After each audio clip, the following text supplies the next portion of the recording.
At the reunion party, someone asked, "Is Ethan coming?" Mian, weren't you two deskmate for 2 whole years? My fingertips froze.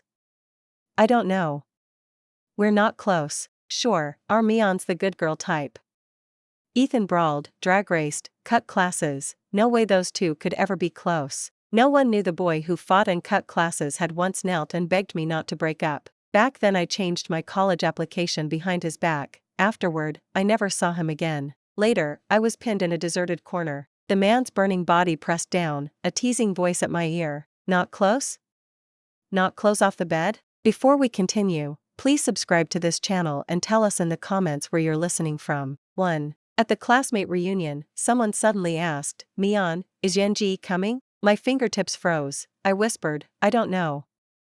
We're not close. Before the words finished, a commotion erupted at the door. I lifted my eyes and crashed straight into a pair of dark ones. Ethan stood against the light, his silhouette sharp and clean. The reckless edge of youth was gone, replaced by calm self-possession. "Yenji, you finally made it. We just asked Mian if you'd show.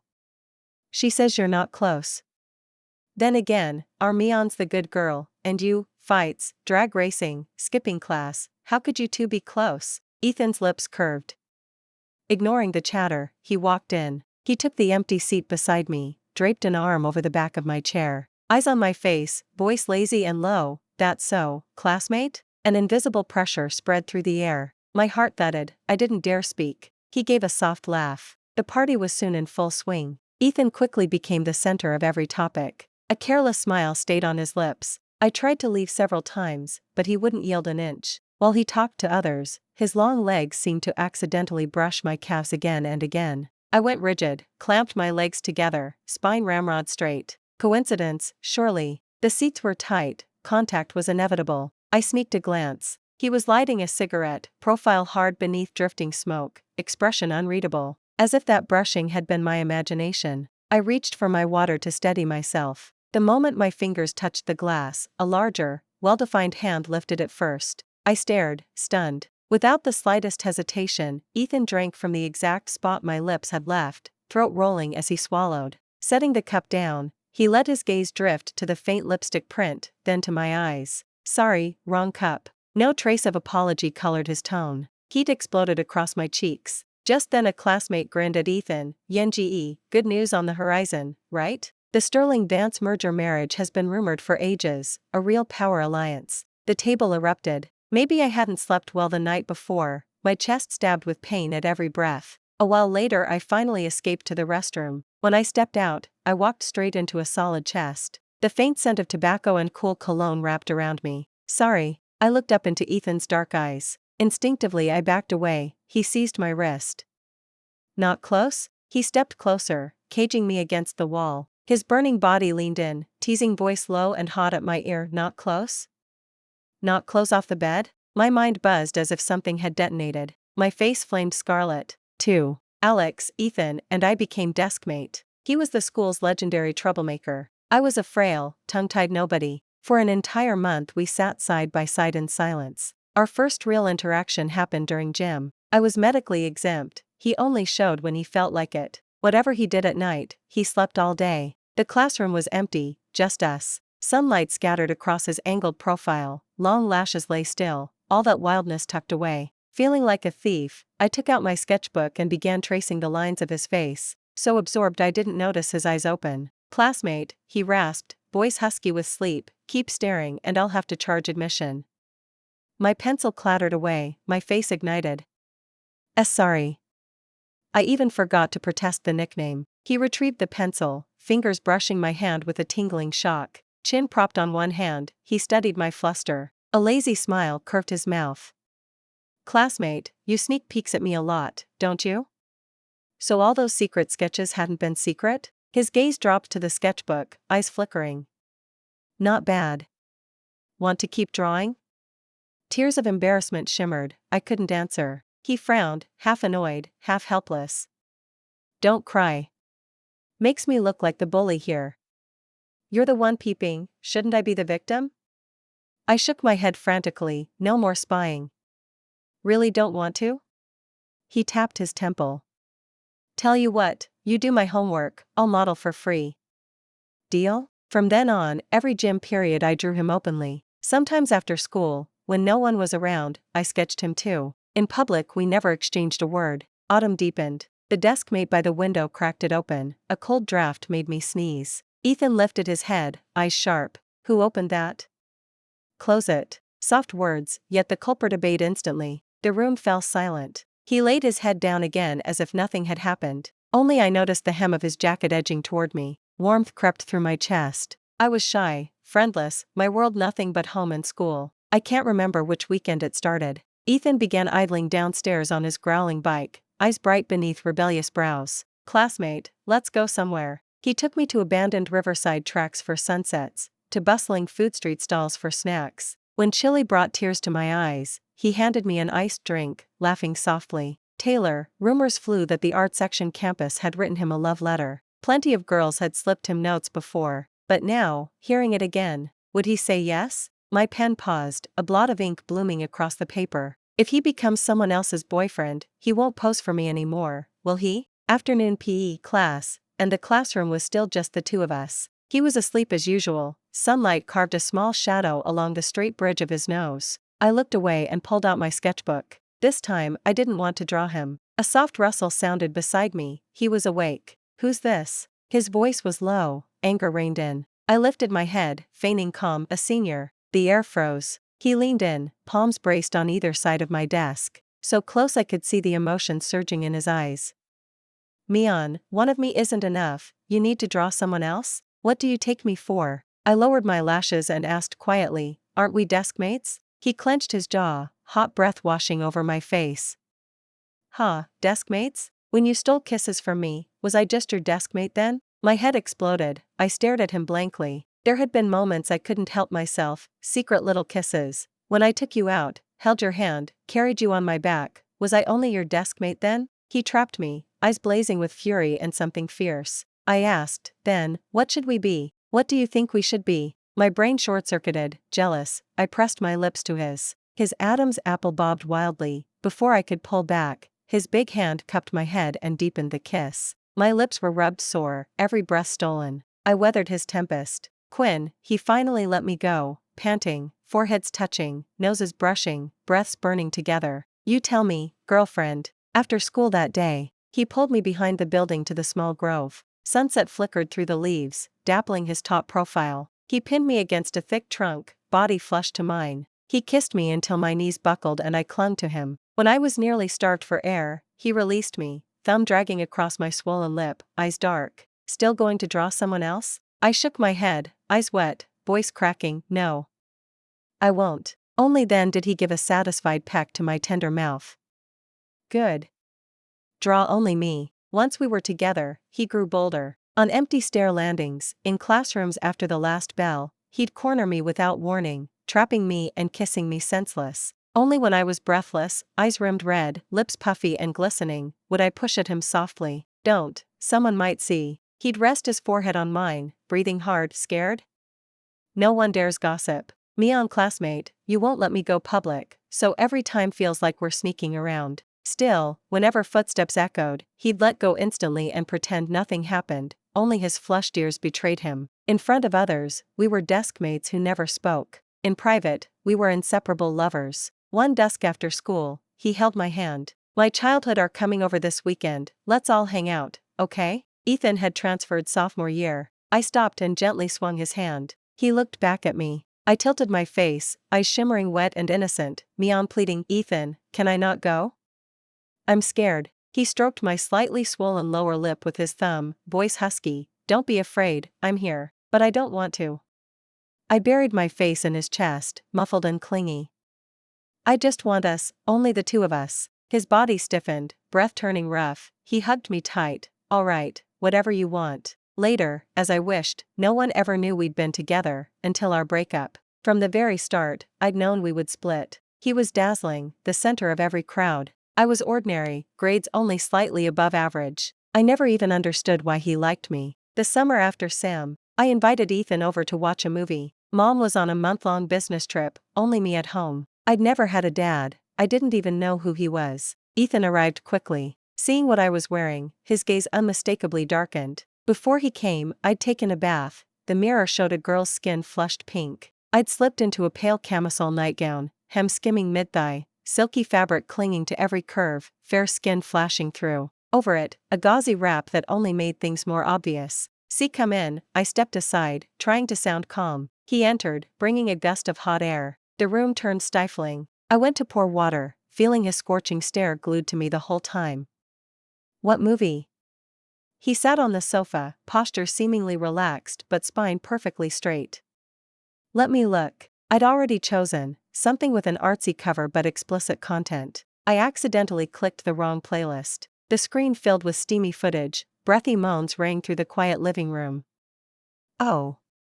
Sorry, wrong one." My cheeks burned, I fumbled for the remote, deliberately slow. On screen, the leads were locked in a fierce kiss, clothes half off, the shot bold and provocative. Ethan pressed his lips tight, knuckles curling until they whitened. Sorry, let me switch." I reached again, he seized my wrist. His palm burned. I met his deep, dark eyes. "Mian," he rasped, "you did this on purpose, didn't you? Trying to seduce me." I bit my lip, gaze flustered and innocent, giving no answer. He yanked me toward him. I tumbled onto the sofa, body snug against his. The gauzy wrap slipped off my shoulder, thin straps framed slim collarbones, the silk nightgown gaped slightly. He lowered his head, eyes like fire, sliding inch by inch over my eyes, my nose, finally stopping at my mouth. His breathing roughened, scorching my skin. "Do you have any idea how dangerous this is?" He ground out, edging closer, caging me in his arms. I tipped my head, heart racing wildly, cheeks scarlet, voice trembling. "What danger?" "Aren't you my boyfriend?" The next second, he crushed his mouth to mine, forcing my lips apart, tongue driving in, tangling, sucking. His hand slid to my waist, palm blazing. Then those hands began to roam, restless, sending shivers everywhere. "Ethan." I whimpered between kisses, voice breaking, half scared, half yearning. He eased off a fraction, foreheads touching, breaths mingling, searing. "Say stop now, and it's not too late," he croaked. I answered by pressing my lips to his Adam's apple. His body froze for a second, then he scooped me up and strode to the bedroom. I sank into the soft mattress, he followed, covering me. Urgent, feather-light kisses rained down again, lips to collarbone, inking pale bruises. The nightgown strap slipped, cool air kissed skin, raising tiny shivers. Unfamiliar pain tangled with overwhelming pleasure. Clumsily I took it, nails biting the rigid muscles of his back. He panted my name at my ear, hoarse and endlessly tender. "Mian, my Mian." Outside, cicadas quit singing. Inside, only breath and pounding hearts remained. When the storm passed he still held me, face buried in my damp neck. Every limb felt loose, rebuilt after dismantling. Once he'd tasted this, he kept coming back. At dawn I woke to slow, drugging kisses and another round. At noon he watched me sketch, then lifted me onto his lap, kissing me breathless while pages fluttered to the floor. Nights were wilder, endless energy, new ways to map each other, whispered words that scorched, demanding answers. "Ethan." I sobbed beneath him. He kissed the tears away, gentle again. "I'm right here." Days with Ethan felt like borrowed dreams, until one call shattered the hush. He left hugging me, promising a quick return. In his rush he forgot his phone. I chased after him. From the corner I saw him deep in an alley with sleek elders. "The Vance merger is your grandfather's decision. Don't test it," a stern voice warned. I stepped closer, and heard my name. "Cut that girl Mian loose, and fast." Ethan gave a soft scoff, face unreadable in dusk. "Just a little fun," he drawled. My heart dropped into ice. "When I'm bored, I'll come home and sign the contract." "See that you do," the elder said. "Keep it clean. Relax. I'm already tired of her." Fun. A betrothal. Icy cold, I turned and fled. That night he returned, reaching for me as usual. I dodged. He faltered, frowning. "Sick?" I stared at his flawless act. "Just exhausted," I muttered, rolling away. From then I drifted, shutting every caress out, answering texts with shrugs. His gifts gathered dust in the corner, messages earned blank replies. Ethan kept asking what was wrong. I shook my head, eyes flat. The standoff lasted until he tried to kiss me by force. I shoved him off, voice brittle. "Ethan, we're done." He froze. "What?" I said. "We're over," I repeated, flat, calm. "Why?" he shouted, eyes reddening, hands on my shoulders. "Is it work?" "Did I?" "No reason," I cut in, breaking free. I'm finished. Finished? He laughed bitterly. We were perfect and now you're quitting? Was I just your dog, Mian? His agony almost swayed me, until the alley echoed again. I shrugged. What else? Ethan, you didn't think I actually loved you? He stared, pupils pinpricks. Explain. I forced the knife home. You look like the neighbor I used to like. He left the country. With you I could pretend, but he's coming back. Color bled from his face. He laughed, low, hollow. So I was the stand-in. You hit us because of him? Great. Just great. His eyes flashed hatred. Don't ever regret this, Mian. The door slammed, strength left me, and I crumpled, sobbing. That summer the dream ended. I changed my college application. He played first. I protected myself before the blade fell. I thought we'd never meet again. Then, reunion. Ethan appeared at the dull classmate gathering. His breath grazed my ear, hot, mocking. Not familiar? Didn't we know every inch below the sheets? I shivered, cheeks burning. His grip hurt my wrist. When I stayed silent he pressed closer, hand circling my waist. Who used to cry for mercy, Mian? It's history, I said, turning away. Let go. History? His voice darkened, hold tightening. You still owe me. Lips brushed my lobe, drifted down my throat, raising sparks. Calling me fake, rewriting your future, vanishing. Did you think today wouldn't come? Scared? Then why show up? Pinned against him, I drowned in a scent both known and foreign, tears welled. Let me go. I whispered. He paused, met my eyes, then stepped back. Sorry, too much whiskey. Composed, he arched a brow. You don't imagine I still care, do you? I steadied my breath. Of course not. The sterling air is about to merge, why would I linger? His gaze cooled. You sound jealous. Random remark, I answered, looking away, then walked out. Outside, wind cut through me while I waited for a cab that never came. A car slid to the curb, the window slid down to reveal Ethan's sharp profile. Flatly he asked, your neighbor not picking you up? No need to trouble yourself, Sterling. He chuckled softly. Get in. No need, Mian, he cut me off, voice dropping lower, don't make me repeat myself.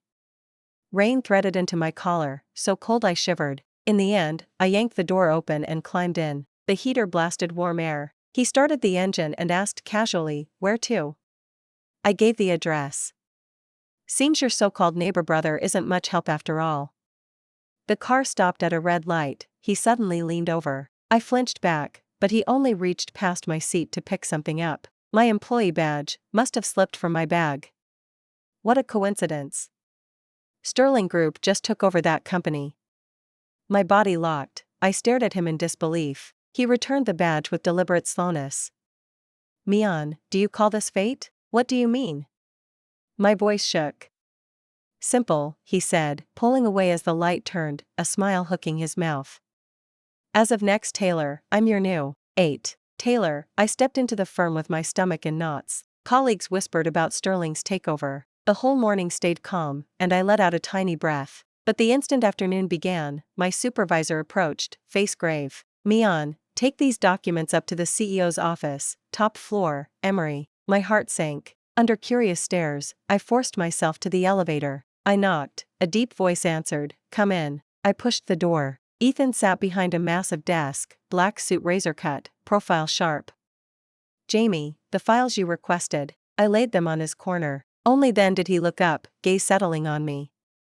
Set them down. He tipped his chin toward the sofa. Sit. If Jamie has instructions, just say them. My team has work. I stayed standing. He leaned back, fingers bridged, studying me.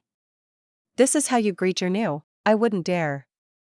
I clenched my teeth, then perched stiffly on the edge. Any thoughts on the post-takeover staffing plan? I blinked. That's a board-level call, I don't have thoughts. Really? He rose, rounded the desk. Heard you're the firm's top. Opinions matter. He parked himself on the coffee table in front of me, long legs almost touched my knees. His frame loomed, pressure thick in the air. Jamie flatters me. I just do my job. Your job? He leaned in, one hand braced beside me on the sofa arm. Does that include avoiding me? Too close, his cool cedar scent washed over. We're inside the firm. I hissed. So? He laughed softly. Ethan. I shot up, but he pressed me back by the shoulder. Mian, back then did you really treat me as a stand-in? Humor gone, his eyes were dark, searching. Does it matter now? I met his stare. You said it yourself, just a fling, over when it gets old. His brows drew tight, something unreadable flashing across his gaze. When did I ever? The intercom rang, slicing him off. He muttered a curse and strode back to take it. I jumped up at once.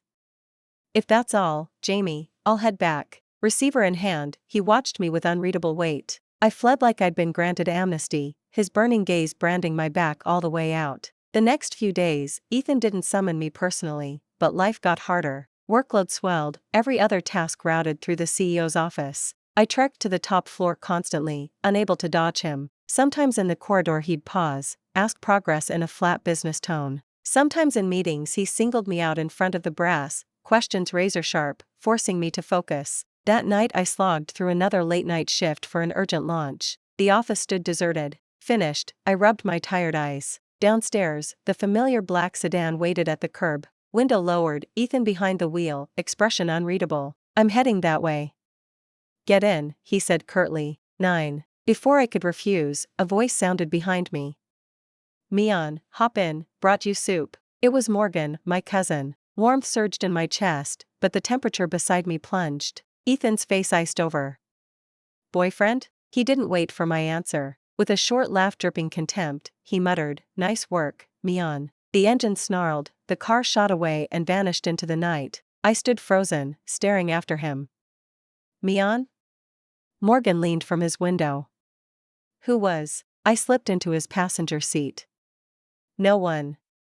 A colleague. Morgan studied me, then tactfully let it drop. He was furious. He thought Morgan was my man. But, what right did he have? Days passed, the atmosphere in the firm shifted like weather. Ethan stopped piling extra tasks on me, and started ignoring me completely. In the elevator or hallway he looked through me as if I were air. Then a stunning beauty appeared at his side. Vivian, heir to the Vance fortune. Side by side, they looked carved for a magazine spread. There's Ellis, Jamie's fiancé.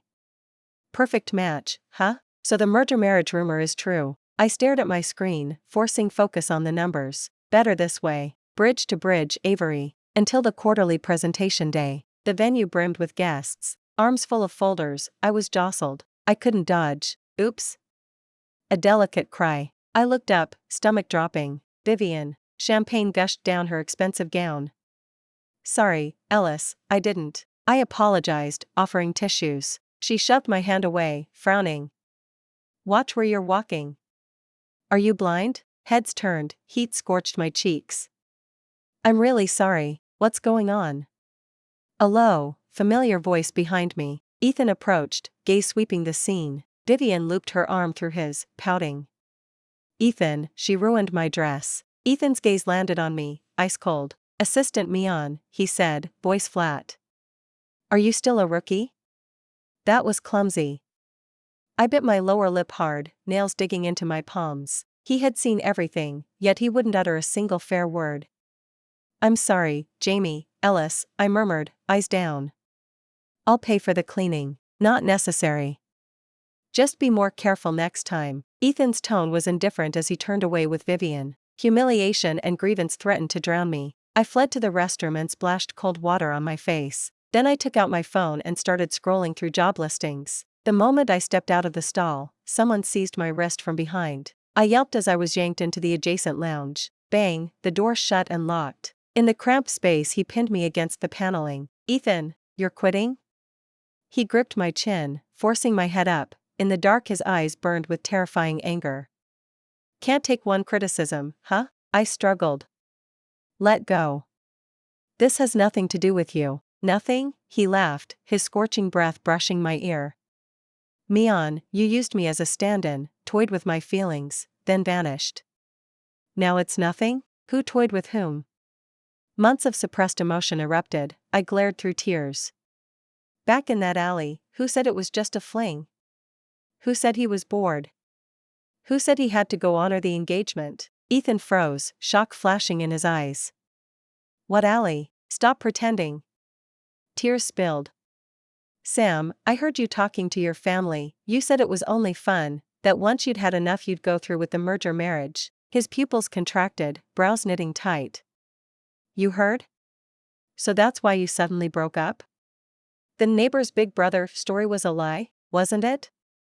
I choked. He stared, emotions shifting like storm clouds. He drew a ragged breath, voice hoarse.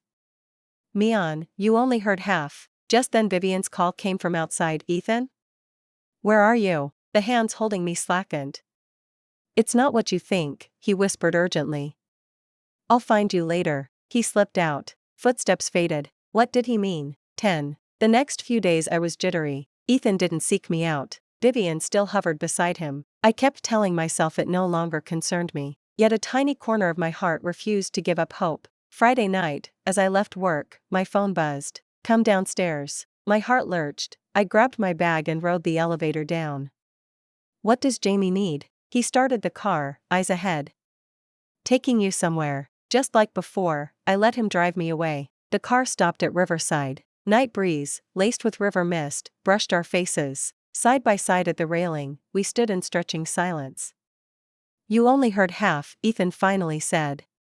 Now hear the rest. I clenched my fingers, pulse racing. Those words you overheard were meant for my father. He turned, gaze heavy on me. The family was forcing the merger marriage, using you as leverage. I had to pretend to concede, say those awful things so they'd back off. I stared, stunned. When I said just a fling, said I was bored, it was to protect you. A bitter smile tugged at his lips. I planned to tell you everything after finals. I never thought you'd hear it and believe it. Then why didn't you explain later? My voice trembled. I tried, but your family had already moved. What about Vivian? I couldn't help asking. Weren't you two getting married? The engagement was cancelled long ago, he said quietly. I spent 3 years making sure Sterling Group no longer needs a merger to stay on top. She keeps showing up only to see if you still care. Your reaction told me you're jealous. He stepped closer. Mian, it's always been only you. River wind lifted my hair. His gaze was so intense I could barely breathe. So, you never played with my feelings? I whispered, eyes moist. Sounds like you're the player, Mian classmate. He gently wiped a tear away. Using me as a stand-in? That neighbor-brother story was quite creative. A laugh escaped through my tears. I looked down, embarrassed. I was heartbroken after hearing those things. Silly girl. He sighed and pulled me into his arms. I'm sorry, I murmured against his chest. I should have trusted you. I'm the one who's sorry. He held me tighter. I failed to protect you, let you suffer so much. Mian, he whispered by my ear, can we start over? I lifted my head, saw my reflection clear in his deep eyes, and nodded softly. Yes. Under the moon his kiss fell, gentle, cherishing what was found again. Later I learned his takeover of my firm was no coincidence. He had searched for years until he stumbled across my name and photo. Jamie's clearly abusing power, I teased. So what? He replied with perfect confidence. I looked for you forever. Once I found you, of course I wanted you where I could see you. 1 year later, at our wedding, the classmate who had told everyone we hardly knew each other served as officiant. Now the bride and groom will exchange wedding bands, he announced, grinning at Ethan. Bro, didn't know you two were this close, we all thought you were strangers. Turns out you were plenty familiar, so how did you trick our Mian? Laughter rippled through the guests. Ethan ignored the teasing. He knelt smoothly, slid the ring on my finger, stood, and kissed me. I gazed at this man whose eyes still held that wild spark, warmth flooding my heart. From school uniforms to a wedding gown, we lost years, yet in the end the story is still ours. Ethan, I called softly. I actually liked you way earlier. He blinked, then smiled knowingly and kissed me again. I know. You kept sneaking glances, you thought I didn't notice? The end. Thanks for listening to today's story. If you enjoyed it, please hit like and share with friends. We'd love to hear your thoughts in the comments. Don't forget to subscribe for more great stories. See you next time.